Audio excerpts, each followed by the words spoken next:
I was stirring sugar into my coffee when I heard Brittany's voice carry across the cafeteria. "There goes thrift store girl," she whispered, loud enough for half the room to hear.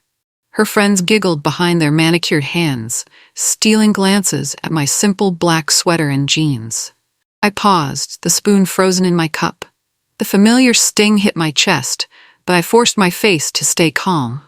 I'd heard this nickname for 2 years now, ever since I started working at TechFlow Solutions. They thought my clothes came from discount bins. They had no idea where I really shopped, or why I chose to dress this way. The irony wasn't lost on me.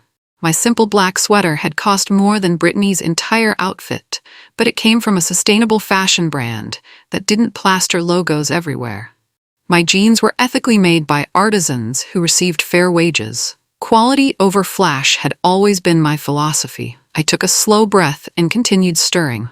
Let them laugh. Let them whisper. They saw a woman in plain clothes carrying a packed lunch in a brown bag. What they didn't see was the 8-figure bank account that let me buy their entire wardrobes without thinking twice. I smiled to myself as I walked past their table. If only they knew the truth. If only they understood that the quietest person in the room often held the most power. But that secret was mine to keep, at least for now.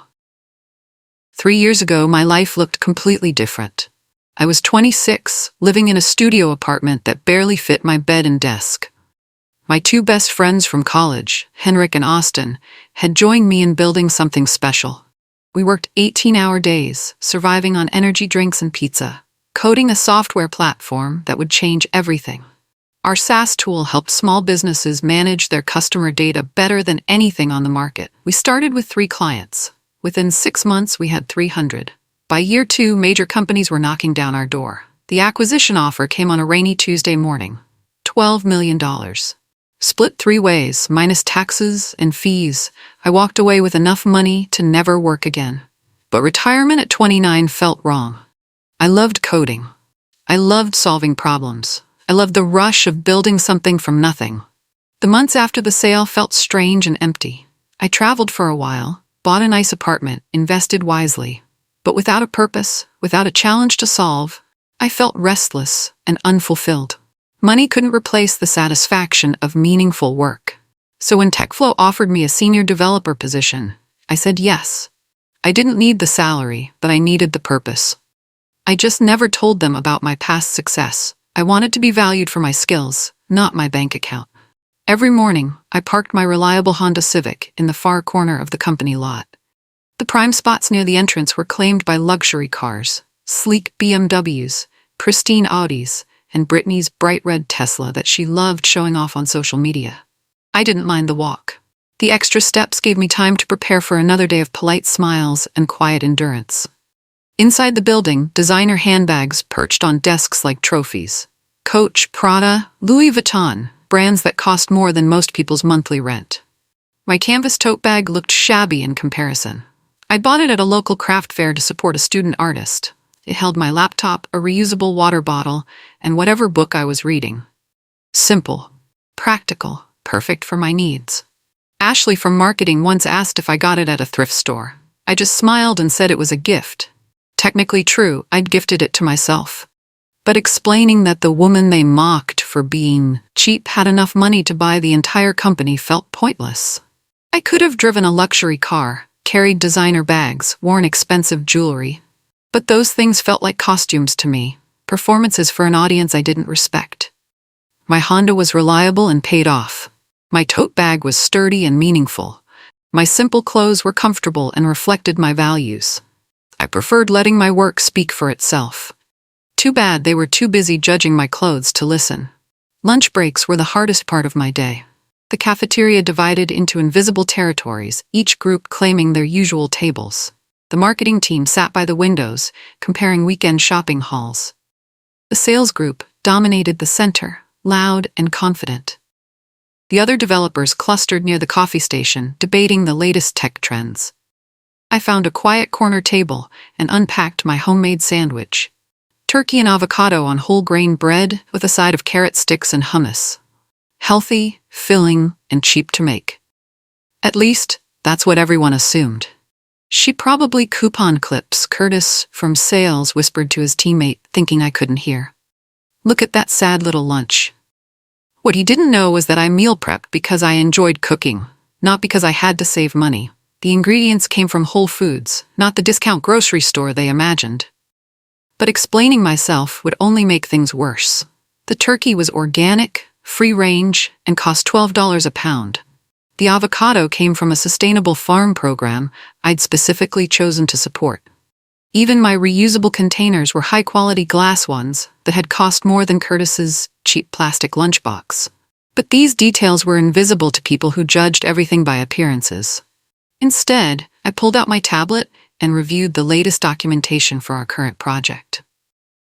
Around me, conversations swirled about vacation plans and restaurant reservations. I focused on my screen, counting down the minutes until I could return to my desk and my code. That evening, I kicked off my comfortable flats and settled into my minimalist living room. My apartment was nothing like what my coworkers would expect. Clean lines, quality furniture, and a view of the city that cost extra every month. I opened my laptop and logged into my investment accounts. The numbers glowed on the screen in neat rows: stocks, bonds, real estate investments, and my high-yield savings account. Total balance, $11,847,392. I smiled, remembering Brittany's comment about my pathetic lunch. This morning alone, my investments had earned more than her monthly salary. But money wasn't what made me happy. It was the security it provided. The freedom to choose work I loved instead of work I needed. The apartment itself was a testament to my actual financial situation. Floor-to-ceiling windows overlooked the city's skyline. The hardwood floors were original and restored to perfection. My furniture was carefully selected for both comfort and craftsmanship, pieces that would last decades rather than follow trends. I poured myself a glass of wine, a nice Pinot Noir that cost more than some people spent on groceries in a week, and reviewed my latest project code. Tomorrow, I'd submit another solution that would save the company thousands of dollars in processing time. They'd never connect the dots between their thrift store girl and the technical innovations that kept improving their bottom line. And honestly, I preferred it that way. The next morning brought a software crisis that had everyone panicking. Our main client portal was crashing every few minutes, and no one could figure out why. I watched my teammates frantically searching through code, their faces tight with stress. "We're going to lose the Morrison account if we can't fix this," our manager Damari announced, his voice sharp with worry.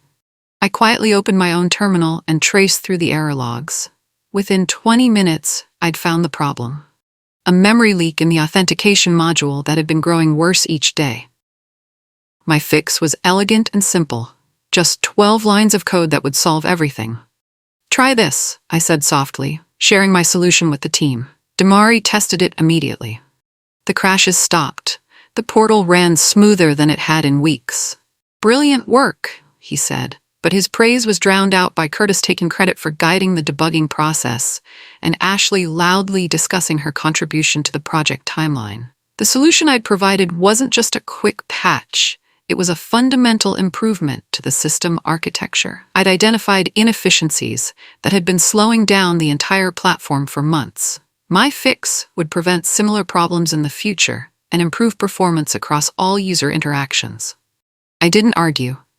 The problem was solved, the client was happy, and I'd done my job well. That satisfaction mattered more than recognition from people who'd probably forgotten my real name. Thursday afternoon brought an unexpected call from my financial advisor. I stepped into an empty conference room, leaving my laptop open at my desk. The call was routine, just confirming a large investment transfer I'd requested. "The wire transfer for $300,000 should complete by tomorrow," he explained, "and your quarterly dividend payments are looking strong. You're up 8% from last quarter." I nodded, taking notes on my phone. We discussed rebalancing my portfolio and moving some funds into a new sustainable energy investment that looked promising. The conversation lasted 15 minutes, all business and numbers. When I returned to my desk, I noticed my screen was still displaying my banking app from where I'd been checking the transfer details. Rows of transactions filled the page, along with my current balance, $11,400. The transfer we discussed was for a real estate investment, a small apartment building that I planned to renovate and use for affordable housing. It was one of several properties in my growing portfolio, each chosen for both financial returns and social impact. I quickly minimized the window and got back to work, not noticing Chloe from accounting standing frozen behind my chair. She'd been walking by, probably planning to ask about some project timeline, when she'd caught a glimpse of my screen. Her face had gone completely pale, her hand trembling as she reached for her phone. By Friday morning, I could tell something had changed. The usual cold shoulders felt different, warmer, but in a fake way that made my skin crawl. Brittany actually smiled at me when I walked past her desk. Curtis held the elevator door and made small talk about the weather. I wasn't stupid. Something had shifted overnight, and I had a sinking feeling about what it might be. During my lunch break, I cornered Henrik in the break room. She was the only person at TechFlow who'd ever treated me with genuine kindness. "Okay, what's going on?" I asked quietly. "Everyone's acting weird." Henrik looked uncomfortable, stirring her coffee with too much focus. "There's been some talk," she said carefully, "about you." "What kind of talk?" She glanced around to make sure we were alone. "Someone saw your bank account yesterday, took a picture. It's been making the rounds." My stomach dropped. "What did they see?" "Enough," Henrik said softly. "The number with all those zeros. Carly, is it real?" The betrayal hit me harder than I'd expected. Someone had violated my privacy, photographed my personal information, and shared it like office gossip. I felt exposed and vulnerable in a way I hadn't experienced since becoming wealthy. I met her eyes and nodded slowly. She was the only one who deserved the truth. "Yeah, it's real." Her face softened with understanding, not greed. That's how I knew our friendship was genuine. The next week was surreal. Suddenly, everyone wanted to be my best friend. Brittany brought me a fancy coffee from the expensive place across the street. "I thought you might want to try something different," she said with a bright smile that never reached her eyes. Ashley complimented my vintage sweater, calling it so authentically retro. The same sweater she'd openly mocked just a week ago. Curtis started including me in conversations about weekend plans, as if we'd been close friends all along.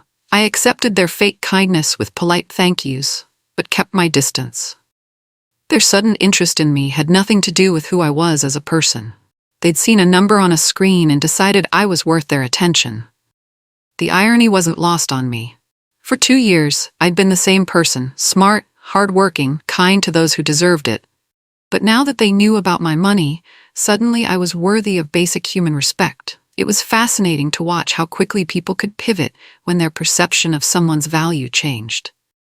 The same colleagues who'd ignored me in meetings now hung on my every word. The same people who'd excluded me from social events now desperately wanted my company. I made a quiet promise to myself. They would never get close to my wealth, because they'd never cared about my worth as a human being. Money reveals character, and theirs was showing clearly. Damari, my manager, called me into his office on Wednesday morning. He'd barely acknowledged my existence for 2 years, but now he was all warm smiles and eager enthusiasm. "Carly, I've been thinking," he said, leaning back in his chair like we were old friends. "I'd love to get your input on some strategic decisions for the department. You clearly have a good head for business." I almost laughed. My good head for business hadn't changed since last week. What had changed was his knowledge of my bank account balance. "Maybe we could grab coffee sometime and discuss your thoughts on our growth strategy?" he continued. "I feel like I haven't been utilizing your expertise enough." "I'm pretty busy with my current projects," I replied calmly. "But I'm always happy to share my thoughts during our regular team meetings." His smile faltered slightly. He'd been hoping for something more personal, more exclusive. Some way to get closer to the money he thought I represented. I could see the wheels turning in his head, calculating how my wealth might benefit him. Maybe he hoped I'd invest in his side projects, or recommend him for better positions, or simply pick up expensive dinner tabs. His sudden interest in my business expertise was transparently self-serving. I left his office with my boundaries firmly in place. Professional courtesy was one thing.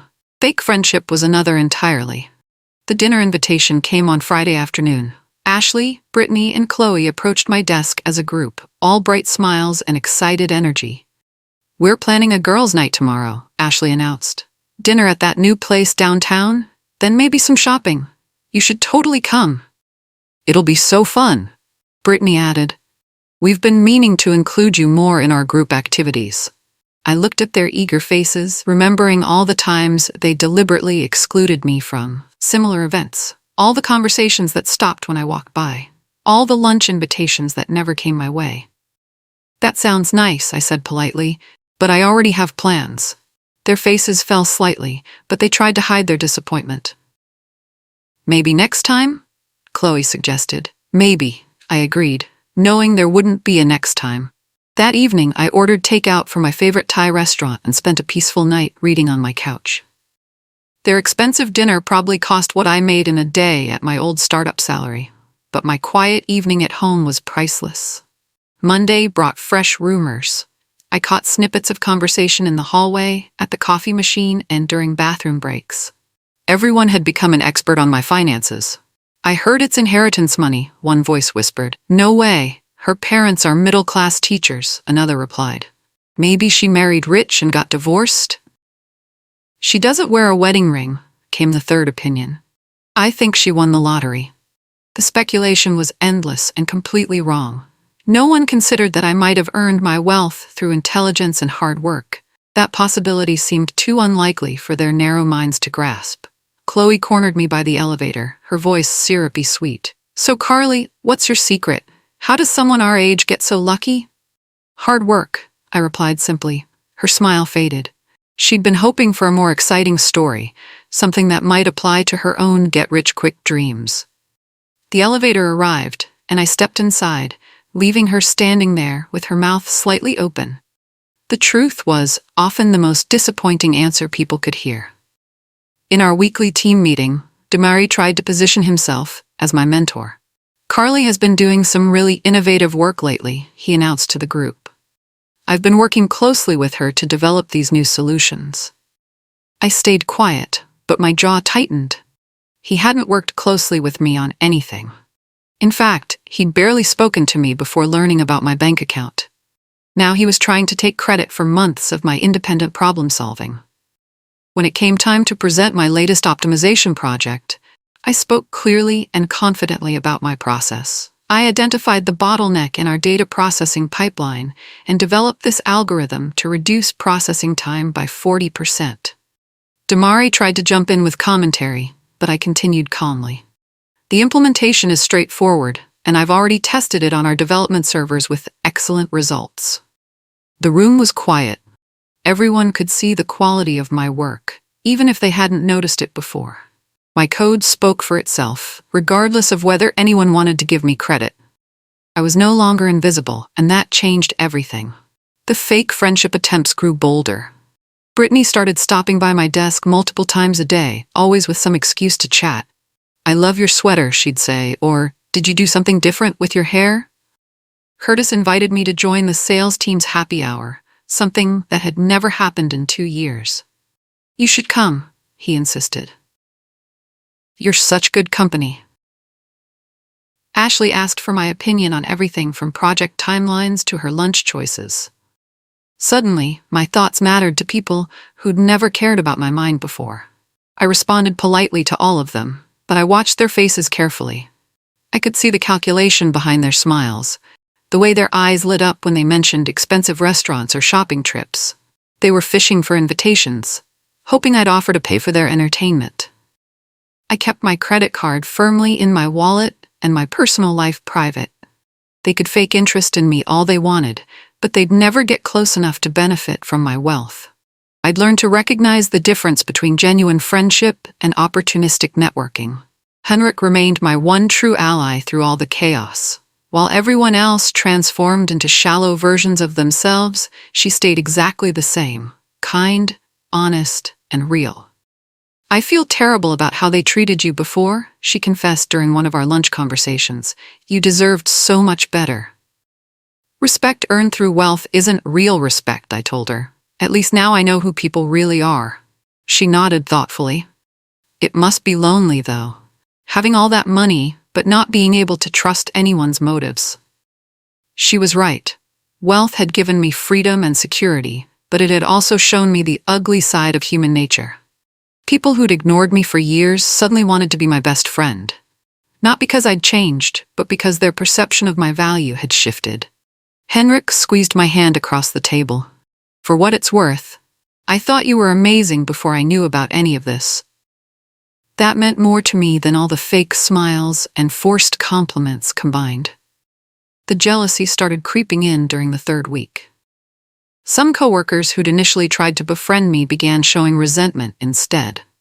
I heard whispered comments about how unfair it was that someone so young had so much money. "She acts like she's better than us now," Curtis muttered to Ashley, not caring that I was within earshot. "I know, right?" Ashley replied. "Like, we get it, you're rich, no need to be so stuck up about it." The irony was staggering. I was acting exactly the same as I always had. Quiet, focused on my work, polite but private. The only difference was their knowledge of my bank account. But somehow, my unchanged behavior now seemed arrogant to them. I realized that my mere existence was threatening to people who defined their self-worth through material possessions. My simple clothes and modest lifestyle made their expensive displays look desperate and insecure. I continued doing my job well, treating everyone with the same respectful distance I'd always maintained. If that made them uncomfortable, that was their problem to solve. During a particularly tense moment in the break room, Brittany made a snide comment that crossed the line. "Must be nice to play dress up as a regular person when you could buy this whole company." The room went quiet. I could feel everyone watching, waiting to see how I'd respond. Part of me wanted to explain that I dressed simply because I preferred it, not because I was playing games. But I realized that any explanation would sound defensive. Instead, I met her eyes calmly and said nothing. I finished making my tea, stirred in honey, and walked back to my desk without a word. The silence was more powerful than any comeback could have been. It left them all wondering what I was thinking, what I might do next. My refusal to engage on their level unsettled them more than anger ever could. I'd learned that sometimes the most effective response was no response at all. Let them fill the silence with their own insecurities and guilt. By the end of the month, the office dynamics had completely shifted. The people who'd initially tried to befriend me were now embarrassed by their obvious attempts. They avoided eye contact in the hallways, their shame visible in their hunched shoulders and rushed greetings. The ones who'd turned resentful grew increasingly bitter, making passive-aggressive comments about rich people problems whenever I was around. But their anger said more about their own disappointment than about anything I'd done. I maintained my routine, arrive on time, do excellent work, eat my homemade lunch in peace, go home to my comfortable life. I didn't gloat about my wealth or rub their faces in their mistakes. I simply existed as I always had. My best work came during this period. Without the distraction of trying to fit in or win approval, I could focus entirely on the code I loved writing.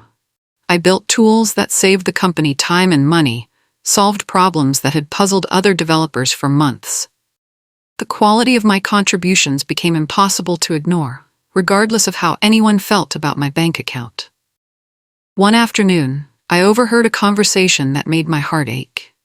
Two junior developers were discussing my situation in hushed tones, and one of them said something that cut deep. "She made us all look like idiots," he whispered. "Sitting there in her thrift store clothes while she's richer than all of us combined? It's humiliating." I realized then that my colleagues' anger wasn't really about me. It was about their own behavior, their own choices to judge someone based on appearances. My existence forced them to confront their prejudices and shallow values. I thought about the woman I'd been 2 years ago, hardworking, kind, intelligent, worthy of respect. I was still that same person. The money hadn't changed my character or my values. It had simply revealed everyone else's. That evening, I sat in my apartment with a cup of tea and reflected on the whole situation. I felt sad for my coworkers, trapped in a mindset that measured human worth by material possessions. But I also felt grateful for the clarity this experience had brought me. Henrik defended me when she thought I wasn't listening. I was walking past the break room when I heard voices rise in what sounded like an argument. "She thinks she's too good for us now," someone was saying. "That's not true," Henrik's voice cut through clearly. "She's exactly the same person she's always been. You're the ones who changed." "Easy for you to defend her," came the bitter reply. "You're her only friend." "I'm her friend because I liked her before I knew anything about her money," Henrik shot back. "The rest of you ignored her for 2 years, and now you're mad that she won't pretend that didn't happen." I smiled to myself as I continued walking. Henrik understood what the others couldn't, that authentic relationships couldn't be built on a foundation of greed and opportunism. Her loyalty meant everything to me during those difficult weeks. She reminded me that not everyone was motivated by money, that genuine connections were still possible. The company announced quarterly bonuses, and mine was substantial, a reflection of my significant contributions to several major projects. As I reviewed the paperwork, I calculated that my 3-month bonus was more than my annual starting salary had been. But the real satisfaction came from knowing I'd earned it through merit, not politics or networking. Every line of code I'd written, every problem I'd solved, every innovation I'd contributed, had been recognized and rewarded. Brittany made a sarcastic comment about how some people don't need bonuses when the amounts were announced. I just smiled and thanked Damari for the recognition of my work. That evening, I transferred the entire bonus amount to my favorite charity, an organization that provided coding education to underprivileged kids. The money would do more good there than sitting in my already substantial accounts. I didn't announce my donation or seek recognition for it. The quiet satisfaction of helping others was reward enough. 3 months after the bank account incident, I'd found my rhythm in the new office dynamics. I worked excellently, maintained professional relationships, and ignored the undercurrents of resentment and jealousy that still swirled around me. My code had become essential to several of the company's major systems. I'd optimized their database queries, streamlined their user interface, and created tools that other developers now used daily. My value to the organization was undeniable. Damari had stopped trying to take credit for my work after I'd politely but firmly corrected him in several meetings. My confidence had grown along with my professional reputation. I dressed the same way I always had, simply and comfortably. I ate the same homemade lunches and drove the same reliable car. But now my choices felt powerful rather than defensive. I was living according to my values, not their expectations. The whispers had died down to occasional murmurs. Most people had moved on to other gossip, other concerns. I'd become part of the background again, which was exactly where I preferred to be. On a quiet Friday afternoon, I was reviewing code when my phone rang. It was my financial advisor with exciting news about a new investment opportunity, a sustainable technology startup that aligned perfectly with my values. "The minimum investment is $2 million, he explained. "But given your portfolio, that shouldn't be a problem." I agreed to the investment and asked him to wire the funds. As I hung up, I noticed the break room had gone silent. Several people were staring at me, having overheard enough of the conversation to understand its implications. $2 million, invested casually, like it was pocket change. The silence stretched for several long seconds before conversations resumed in hushed tones. I returned to my computer screen, unfazed by their reaction. Later, Henrik stopped by my desk with a knowing smile. "Still shocking them?" she asked quietly. "Not intentionally," I replied. "I'm just living my life." And that was the truth. This was who I'd always been, someone who made thoughtful financial decisions and invested in causes I believed in. As my second anniversary at TechFlow approached, I reflected on how much had changed and how much had stayed the same. I was still the woman who preferred simple clothes and homemade lunches. I still loved coding and solving complex problems. I still valued genuine relationships over superficial connections. But I was no longer invisible. My colleagues might not like me, but they respected my abilities. They might resent my wealth, but they couldn't deny my contributions to the company's success. The nickname Thrift Store Girl had quietly disappeared from office conversations. Not because people had suddenly become more respectful, but because the joke no longer felt funny when everyone knew the truth. I'd learned valuable lessons about human nature, about the difference between respect and fear, about the importance of staying true to yourself, regardless of how others perceive you. Most importantly, I'd learned that money might change how people treat you, but it shouldn't change who you are. I hung my cardigan in the closet and kicked off my flats, settling into my evening routine. The tea kettle whistled softly as I checked my investment accounts one last time before bed. The numbers glowed steadily on my screen, $11,847,392 and growing. I smiled, not because of the wealth itself, but because of what it represented: freedom, security, and the ability to live life on my own terms. The money hadn't changed me, but it had certainly revealed everyone else's true character. My phone buzzed with a text from Henrik. "Dinner tomorrow? I found this great little Vietnamese place." I typed back quickly, "Absolutely, can't wait to try it." That was the real victory. Not the shock on my coworkers' faces when they learned about my wealth, not their fake attempts at friendship, not even their eventual resentment and jealousy. The victory was having one genuine friend who valued me for who I was, not what I had. I closed my laptop and prepared for bed, content in the knowledge that I'd never needed their approval to begin with. The quiet strength I'd built over years of being underestimated was mine to keep forever. Tomorrow would bring new challenges, new code to write, new problems to solve. But tonight I was simply Carly, a woman who happened to be rich, but who had never let wealth define her worth.